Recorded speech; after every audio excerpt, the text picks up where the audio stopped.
2030 तक नीति आयोग ने तय कर दिया है कि जो 1000 विश्वविद्यालय हैं उसमें 300 विश्वविद्यालय को रखना। एक जो 45,000 से 50,000 कॉलेज है उसमें 15,000 कॉलेज होना है।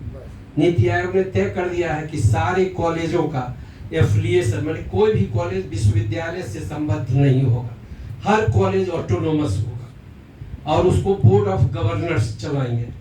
हर कॉलेज ऑटोनोमस होगा और एक शहर में 10-20 कॉलेज नहीं होंगे जो एक बड़ा कॉलेज होगा। मैं नहीं जानता यहाँ सबसे बड़ा कॉलेज कौन है, तो उस कॉलेज से बाकी कॉलेज के एसेट्स और लायबिलिटी को जोड़ा जाएगा और वहीं पढ़ाई होगी। बाकी जितने कैंपस हैं वह बाजार के हवाले होगा। केवल सेना नहीं बिकेगा, रेलवे नहीं बिकेगा, कॉलेज और विश्वविद्यालय भी बिकेंगे। इसके लिए तैयार रहिए। और इसीलिए मैं कहता हूँ कि कितना बड़ा संकट है इसको। बोर्ड ऑफ गवर्नर्स कहाँ का शब्द है? कॉर्पोरेट जगत का शब्द है, अमेरिका और दूसरे जगह से बोर्ड ऑफ गवर्नर्स। और ऑटोनॉमी की बात करते हैं हम लोग, जिंदगी भर ऑटोनॉमी का मतलब समझते थे कि अपने से सोचना, स्वायत्तता है विश्वविद्यालय को, सरकार वित्त देती है लेकिन रिसर्च पर, सिलेबस पर, तमाम चीज़ों पर विश्वविद्यालय अपने तरह से सोचता है। साफ साफ नीति आयोग ने लिखा है कि हम इनको वित्तीय ऑटोनॉमी देंगे, इनको एडमिनिस्ट्रेटिव ऑटोनॉमी देंगे और इनको और कौन, मतलब तीनों ऑटोनॉमी इनको हम देंगे और पैसा नहीं देंगे। पैसा कहाँ से जुटेगा? तो छात्र से, जो छात्र पढ़ने आएंगे वे फीस देंगे। आज अगर बीए में 100 रुपया फीस अगर कोई लेता है, कल 5,000 रुपया देगा। 5,000 वही देगा जिसके पास पैसा होगा और पढ़ने की कुव्वत होगी। इसीलिए क्लास 6 से ही जो छांटने की प्रक्रिया शुरू है, 10th से 12th तक, ऐसे भी जानते हैं कि हायर एजुकेशन जाते जाते 11 से 12% लोग बचते हैं जो एडमिशन लेते हैं स्कूल में। 11 से 12%। जब आदिवासी, अल्पसंख्यक और दलित, महादलित से लेके जो ओबीसी की बात करते हैं, अगर उनका परसेंटेज जोड़ेंगे तो और भी कम है, महिलाओं का कम है। तो सरकार तो चाहती है कि विश्वविद्यालयों में पढ़ाई नहीं हो और विश्वविद्यालय खत्म हो जाए। इतना बड़ा संकट होने वाला है।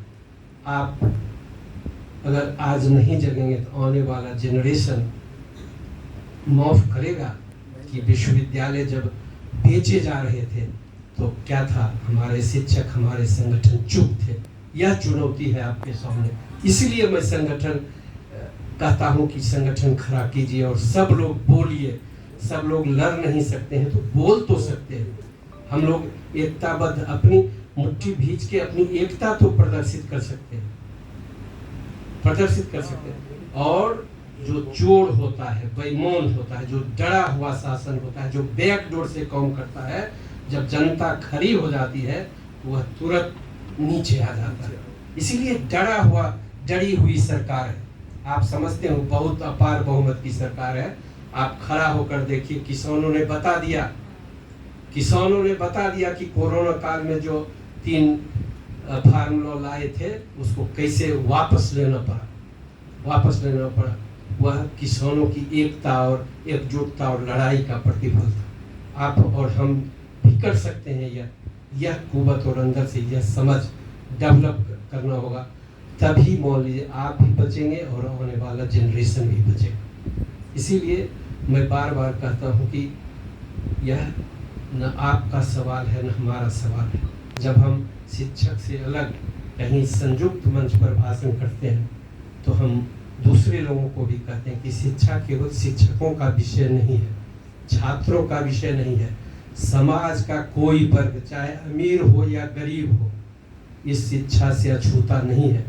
हर आदमी का परिवार कहीं न कहीं शिक्षा से किसी न किसी रूप में जुड़ा हुआ है और वह प्रभावित हो रहा है, लेकिन चुप है, चाहता है कि मेरा काम निकल जाएगा तो।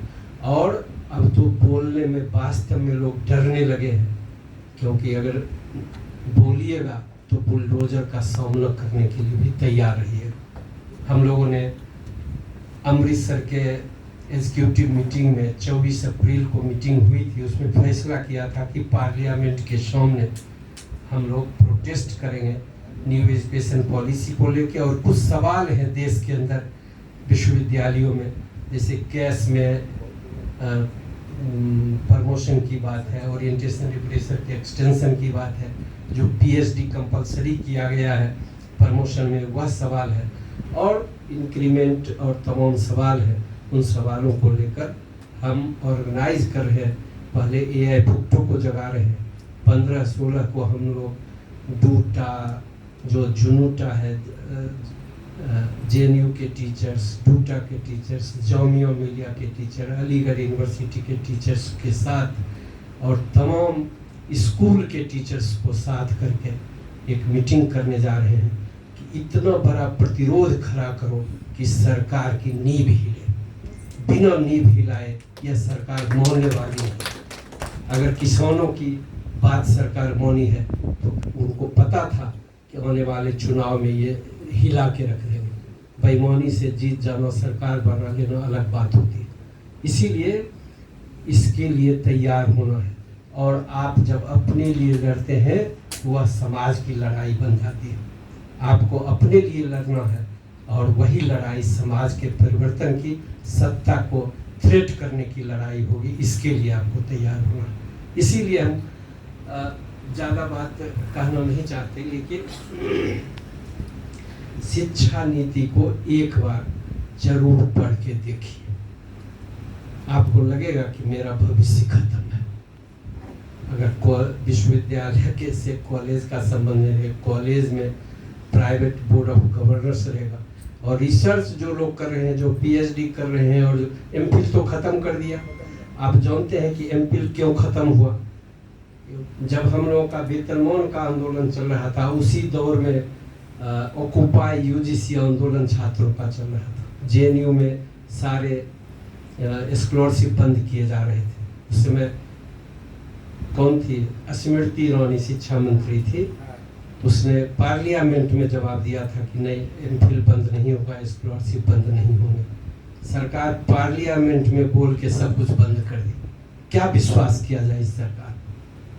और शिक्षा नीति पर जब पार्लियामेंट में बहस कोरोना के पहले हुआ, तो शिक्षा मंत्री उस समय जावेदकर थे। उन्होंने कहा कि मैं पार्लियामेंट का विश्वास लेकर तब शिक्षा नीति लागू करूंगा। कोरोना में ही लागू कर दिया। क्या भरोसा किया जाए इस सरकार पर? इसीलिए आप ये मत सोचिए कि हम उनके लिए लड़ रहे हैं कि इनके लिए लड़ रहे हैं। यह बिना पेंशन और पुराना पेंशन और नया पेंशन वाले लोगों का सवाल नहीं है। यह पूरे विश्वविद्यालय के और विश्वविद्यालय में काम कर रहे शिक्षकों, कर्मचारियों और छात्रों के अस्तित्व और भविष्य का सवाल है। इसलिए हम लोग शिक्षा नीति का विरोध कर रहे हैं, और यह आंदोलन पूरे देश में खड़ा हो रहा है। अब उन लोगों को भी जवाब नहीं मिल रहा है जो सरकार के लोग लागू किए चले जा रहे हैं। जिस तरह से अग्निवीर में बिना सोचे समझे लागू कर दिया और बाद में कई संशोधन लाते रहे, ये फिर शिक्षा में भी वही काम कर रहे। रोज रोज यूजीसी तो खत्म होने वाला है, उसको हम लोग कहते हैं यूनियन सर्विस कमीशन। इसलिए कहते हैं कि जो भी मंत्रालय में तय होता है उसको नोटिफिकेशन एक ही दिन में कर देता है, किसी से कोई वार्ता नहीं करता।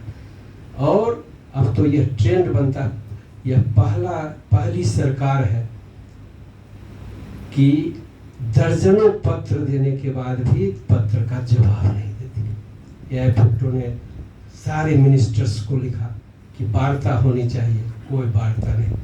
यूजीसी चेयरमैन को लिखा, यूजीसी चेयरमैन जो है सो जेएनयू का वीसी रहा, उसको तो मालूम है तमाम वो टैंक और कौन बुलडोजर संस्कृति, वह भी किसी से वार्ता करना नहीं चाहता। हम लोगों ने फिर यहाँ आने के पहले पत्र लिखा है कि आप वार्ता कीजिए, नहीं तो हम लोग घेरेंगे, आपको छोड़ेंगे नहीं। और इसीलिए 3 अगस्त को हमने पार्लियामेंट के सामने रखा है। जरूरी होगा तो आगे की आंदोलन की भी घोषणा होगी।